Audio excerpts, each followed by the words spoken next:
Assalomu alaykum, hurmatli bizning aziz kitobxonimiz. Sizni yana bir bor nima deydi, o'z dargohimizda Ziyo maskani sanalmish Surxondaryo viloyati bolalar kutubxonasida ko'rib turganimizdan, shu bilan bir qatorda suhbat qilib turganimizdan benihoyat xursandmiz. Taklifimizga e'tiroz bildirmasdan vaqt ajratib kelib, o'z o'rnida bizni xushnud etganingiz uchun rahmat. Surxondaryo viloyati bolalar kutubxonasining tashabbusi ila ushbu loyihani ta'kidlab o'tishim kerakki, ushbu loyihamiz Men ham kitob o'qiyman loyihasi. Shu loyihadan kelib chiqqan holda sizga beriladigan savollarim aytish mumkinki, kitobga bo'lgan qiziqishingiz bolalikdan boshlangan va o'sha ijodga bo'lgan qiziqishingizning ilk bosqichlari qanday bo'lgan? Shular haqida yurtdoshlarimizga va xodoshlarimizga aytib o'tsangiz. Assalomu alaykum, hurmatli ushbu kutubxona ma'muriyati rahbarlari va shuningdek shu yerda kitobxonlarga xizmat qiladigan barcha kutubxona xodimlariga o'zimning minnatdorchiligimni izhor qilaman. Negaki mana shu o'tkazilayotgan tadbirga va suhbatga taklif etibsizlar va o'z navbatida men hammalaringizni kirib kelgan Navro'z ayyomi, ya'ni hijriy shamsiy yil hisobida, hijriy quyosh yili hisobida 1400-yilning boshlanishi Hamal oyining kirib kelishi va bugungi 30-sana bo'ladigan bo'lsa martda, bugun 10-Hamal 1400-yil bilan hammalaringizni muborakbod etaman va Hamal oyida mana shunday ajoyib havo bizga Alloh taolo tomonidan bandalarga inom etildi va bu albatta bizning juda katta xursandchiligimizning bir boisi bo'ladi. Hayotimizda albatta inson dunyoga kelar ekan, dunyoda inson yashaydi qisqa muddatda 100 yil, balki 80 yil, balki 70 yil. Albatta inson dunyoga kelganda ilk bor ma'naviyatga, ma'rifatga, ilmga qiziqishi u ham bo'lsa go'dakligida Alloh deb onaning allasi bilan uning qalbiga, vujudiga va ongiga singadigan mana shunday bir ma'naviy ozuqa borki, uni emlash deymiz biz. Ya'ni qalbiga shu emlanadi bu va fikriga emlanadi va bola uxlaydi. Ana shu go'daklik paytimda alhamdulillah onamning, rahmatli onamning allalari tufayli va onamning menga go'dakligimda aytgan ertaklari va boshqa hikoyalari albatta menga qiziqish uyg'otgan. Kitobni seving. Kitob bu ilm, ma'rifat bulog'idir deyilgan, qadimda aytilgan maqollar yoki o'sha o'gitlar bizlarning quloqimizda doim jaranglab turgan. Haligacha men alhamdulillah 70 yoshdan o'tgan bo'lsam-da, o'sha bizga aytilgan bobolarimiz aytgan kitobni sevinglar, kitob bu ilm, ma'rifat bulog'i, bundan bahramand bo'linglar degan o'gitlarni esimdan chiqarmayman va umrimning oxirigacha shu yo'lda shu shiorni o'zimga qurol qilib olganman va bayroq qilib olganman. Go'dakligimda albatta onamiz rahmatlik bizga doim xalq og'zaki ijodlaridan aytardilar. Xalq og'zaki ijodlari bu dostonlar va Fozil Yo'ldosh o'g'li birinchi shu sho'rolar davrida juda katta hurmatga sazovor bo'lgan Baxshining dostonlarini Yusuf va Zulayho yoki bo'lmasa Kun tug'mish yoki bo'lmasa Alpomish degan dostonlarni biz onamiz og'zidan eshitganmiz. Va shuningdek xalq orasida o'sha go'daklik paytimizda hali maktabga bormaganimizda qayerlardadir to'ylar bo'lganda to'ylarga borsak, u yerda muzikachilar yoki ashulachilar bo'lmas edi. Faqat baxshilar xalq og'zaki ijodini juda chiroyli qilib dostonlarni aytishar edi. Do'mbralari bilan yoki bo'lmasa qo'liga do'mbrasi bo'lsa, g'o'zopani olib bo'lsa ham xalqni o'ziga jalb qilishardi.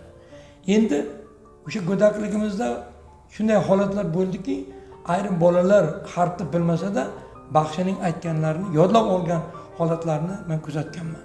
Va maktabga borganimizda harfni endi o'rganganimizda maktabda bizga ilm, ma'rifatning bulog'i bo'lmish maktab bizga yana ham ko'proq narsalarni bera boshladi va o'shandan keyin men harfni taniganimdan keyin albatta o'zimni juda bir yangi bir dunyo topganday, bir xazina topganday o'zimni his qilganman shu go'dakligimdan va hamisha kitob o'qishga o'zimda safarbarlikni qilganman.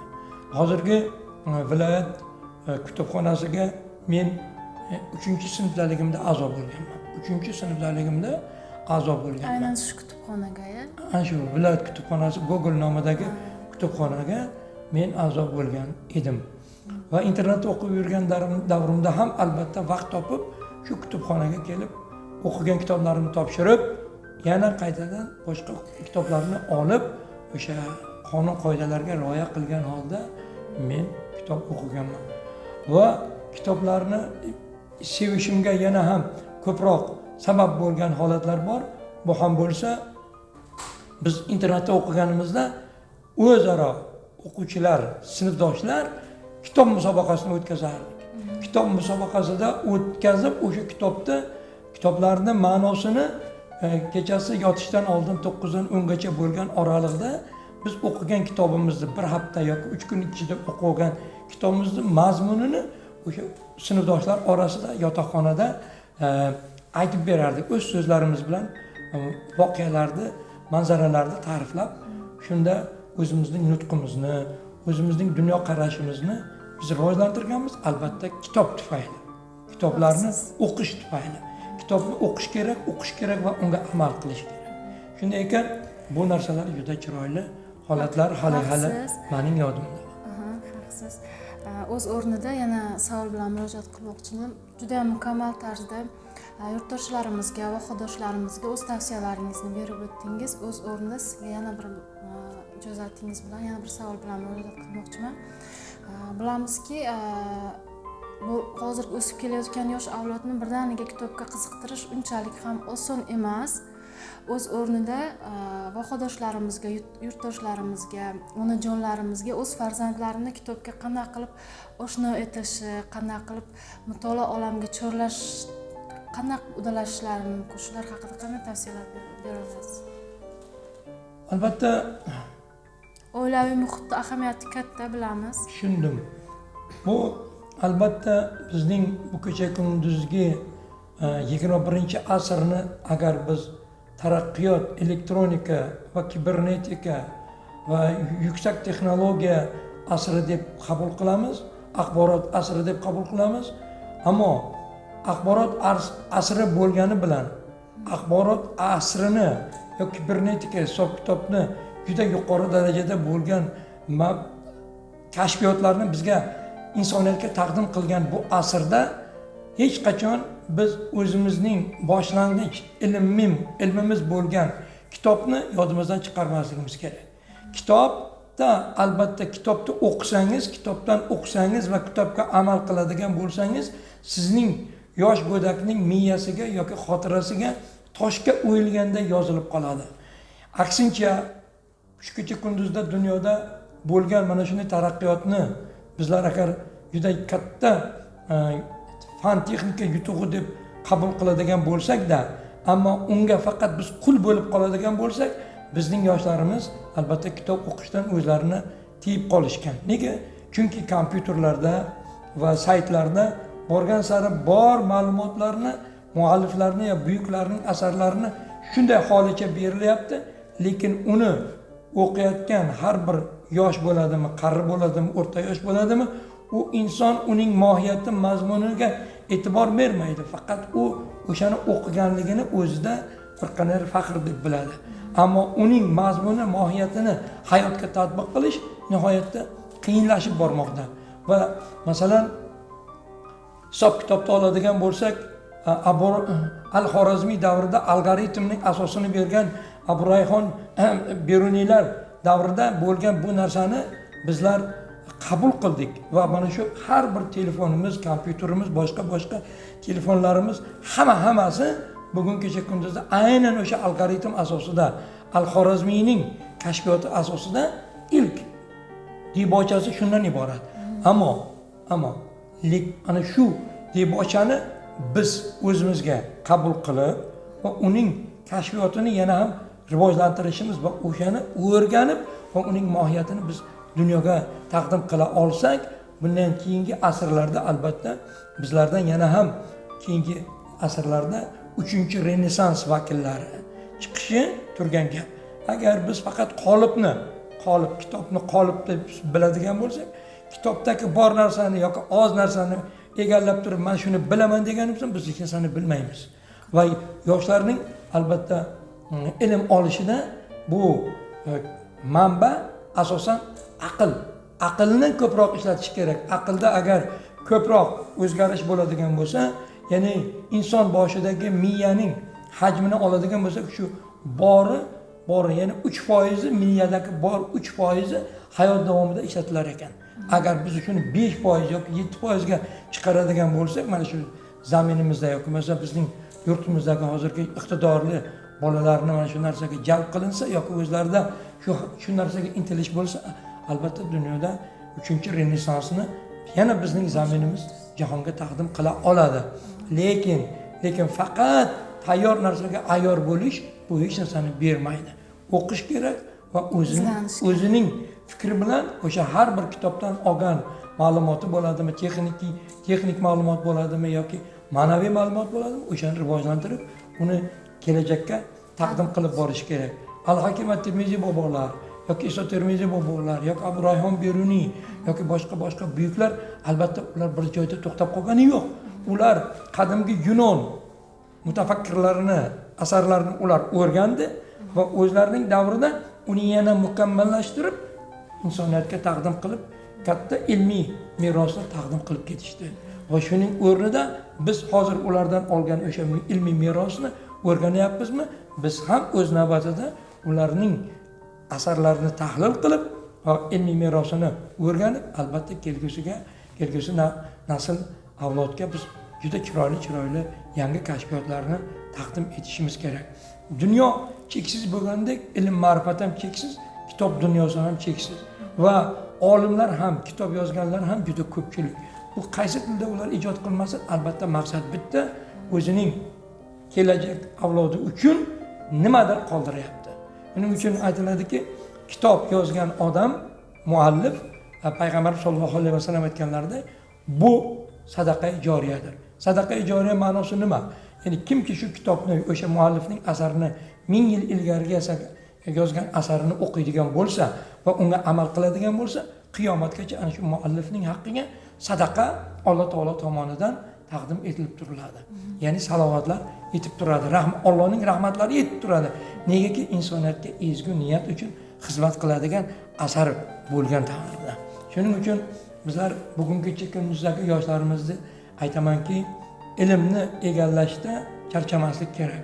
Hech qachon ilm egallagan odamni hech kim uni nimasini tortib ola olmaydi. Davlatini tortib olishi mumkin. Mulkini tortib olishi mumkin. Qo'lidagi balki barcha kerakli narsalarni tortib olishi mumkin. Kiyimini ham yechib olishi mumkin, lekin egallagan ilmini hech kim tortib ola olmaydi. Magaram u aniq o'zining sohasini tanlagan bo'lsa va insoniyat uchun xizmat qilishga o'zida haligi iqtidorni yo'lga qo'ygan bo'lsa.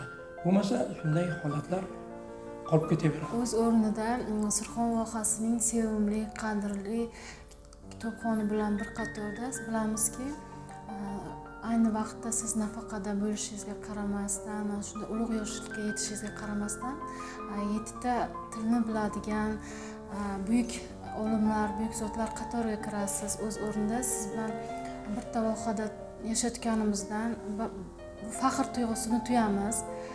Shu 7 ta tilni qanday qilib birga olib borgansiz? Qiyinchiliklar bo'lganmi shu 7 ta tilni o'rganish jarayonida? Yo'q. Endi qiyinchiliklarni odamlar har xil o'zicha tasavvur qiladi-da. Lekin men go'dakligimdan shunday muhitda o'sdim, ya'ni tojiklar, o'zbeklar, ruslar orasida, turkmanlar, o'zimizning turkmanlar orasida o'sdim va aynan shu 1970-yili 20 yoshligimda Toshkent davlat universitetiga, Sharq fakultetiga o'qishga kirganimda birinchi ingliz tilidan men imtihon topshirganman. ingliz tili albatta bu o'sha hozirgacha jahon tili hisoblanadi va uning jahon tili ekanligini e'tiborga olgan holda va o'sha Sharq fakultetiga o'qishga kirganimda bu yerda fors tili, arab tili, rus tili albatta bu yerda juda muhim o'rin egallar edi. Shuning oqibatida menda bir shunday bir nima deydi, qalbimda bir ishq paydo bo'ldiki, o'sha tillarga nisbatan hammasini parallel tarzda o'rgana boshladim. Va qisqa muddat ichida bir ikkinchi kursdaligimda albatta aytishim mumkin, Toshkent shahrida bo'ladigan 1972-yilda bo'ldi o'sha paytda ikkinchi kursda edim.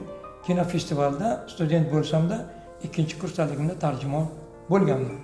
Va 4-kursdaligimda ham men tarjimon bo'lganman. 2 marta shu studentlik davrimda Toshkent shahrida o'tkazilgan xalqaro kino festivalda tarjimon bo'lganman. Endi tarjimonlikni yoki bo'lmasa tilni egallashda bu insonning o'sha har bir tilga nisbatan bo'lgan muhabbatini o'zi teran anglashi kerak. Masalan, yer yuzida aholi shuncha ko'pki, hozirgi 7,5 million 8 milliard aholi bo'ladigan bo'lsa, shu aholining o'zi men Birlashgan Millatlar Tashkilotida ishlagan paytimda 1989 va 90-yillar shunda bir chet ellik bilan o'zimiz suhbatlashdik. Menga aytdi, siz bilasizmi dedi, dunyoda dedi nechta til bor dedi. Men aytdim, tillar ko'p dedim. Yo'q dedi, siz dedi biron bir nimasini ayting dedi, dalil bo'ladi dedi. Keyin aytdim, shu 50 mingdan ortiq bo'lsa kerak dedim. Haqiqatan dedi 55,555 tilda insoniyat gaplashadi. Demak, insonning o'zi yaratilishi Allohning mo'jizasi va og'iz komingizda, og'zingizda bo'shlig'ida shunchagina go'sht 55,555 tilda gaplashadi. Buning uchun har bir tilga nisbatan insonning o'zida, odamning o'zida muhabbati bo'lishi kerak, ishqi bo'lishi kerak. Arab tili nihoyatda odamlar aytadi og'ir til deydi. Yo'q, rus tili arab tiliga nisbatan 2 barobar og'ir til. Arab tilida 3 ta padej bo'ladigan bo'lsa, 3 ta kelishik bo'ladigan bo'lsa, rus tilida 6 kelishik, o'zbek tilida ham 6 kelishik bor. Demak, shu narsalarni e'tiborga olganimizda arab tili aljabr deyiladi. Lisoni arabiyya aljabr, ya'ni arab tili juda qiyin til degan ma'noni odamlar bu kecha kunduzda tasavvur qilishadi, lekin rus tili unda 2 barobar, 3 barobar qiyin tillardan. Kishining yoki insonning o'zining xohishida qaysi bir tilga intilish bo'ladigan bo'lsa, o'sha tilni egallaydi. Masalan, qadimda Abu Nasr Farobiy 72 tilni bilganlar. Hazrati Abu Ali ibn Sino tibbiyot olamida, meditsina olamida kishi pir bo'ladigan bo'lsalar, kishi 52 tilni bilganlar. Yoki bo'lmasa Mahmud Zamaxshari hazratlari o'zlari Xorazmlik bo'lgan bilanlar, lekin Makkaga borib o'sha Jorulloh degan laqabni olishgan, taxallusni olishgan va shu taxallus asosida u kishi Baytul Hikmada Bag'dodda 1100-yillarda chiqib 14-15 yoshliklarda arab qabilalarining, badaviy qabilalarining 114 lahjasida chiqish qilganlar, ilmiy chiqish qilganlar. Endi bu kecha kunduzda Badaxshonda o'zida agar oladigan bo'lsak, Badaxshon, To'qil Badaxshonda 300 dan ortiq tilda gaplashishadi. Yoki bo'lmasa mana shu Surxondaryo viloyatining o'zida ham qancha lahjalar borki, o'sha bir lahja ikkinchi bir lahjaga yaqin bo'lishi mumkin, lekin ma'no jihatdan farq qilishi mumkin. O'zbekistonda ham xuddi shunday. Yillar o'tishi jarayonida tillarning shakllanishi va tillarning o'zgarishi va tillarning evolyutsiyasi hozir holati kechib boryapti va bu narsani bizlar shu davrda yashaganmiz. Sho'rolar davrida bundan 100 yil ilgari o'zbek tilida gapirgan odamlar hozirgacha kunduzdagi o'zbek tili bilan bu o'zbek tilining farqini agar tarixda qolgan asarlardan e'tibor qiladigan bo'lsa, juda ko'p narsalarda kirib kelganligini guvohi bo'ladi. Tilni egallash bu dilni egallash, bu xalqning qalbiga kira bilish. Shuning uchun qadimda Somoniylar davrida ham, Mo'g'ullar davrida ham til bilganda hech qachon kamsitishmagan. Til bilganda hech qachon xo'rlashmagan. Ammo lekin tilni bilgan odamni bu kecha kunduzda o'shadan foydalanish bu kecha kunduzda bo'lmayapti. tilni egallagan insondan, kishilardan albatta o'zlariga olishlari kerak. Nima olish kerak? Tajriba. Qaysi usulda tilni o'rganish mumkin? Faqat hozir kecha kunduzda to'tiqushdek bo'lib yodlash emas. Har bir o'qilayotgan gapni, har bir aytilayotgan fikrni albatta uning ma'nosini bilgan holda nima qilish, qo'llash kerak. Agar bu holda masalan kecha kunduzda ingliz tilini o'rganish faqat yodlash bilan bo'ladigan bo'lsa, ingliz tili bo'lmaydi. Yoki bo'lmasa arab tilini to'g'ri mana shu kecha kunduzda aytamiz, Qur'oni Karimni qiroat qilishadi deymiz. Chiroyli qiroat qiladi, juda chiroyli ovozlar, qorilar konkursi bo'lyapti, lekin Qur'oni Karimni ma'nosini bilish kerak. O'sha qiroat qilayotgan Qur'oni Karimda aytilgan, masalan, aytilgan oyat bor. Sod surasida aytilyapti, astag'firullah.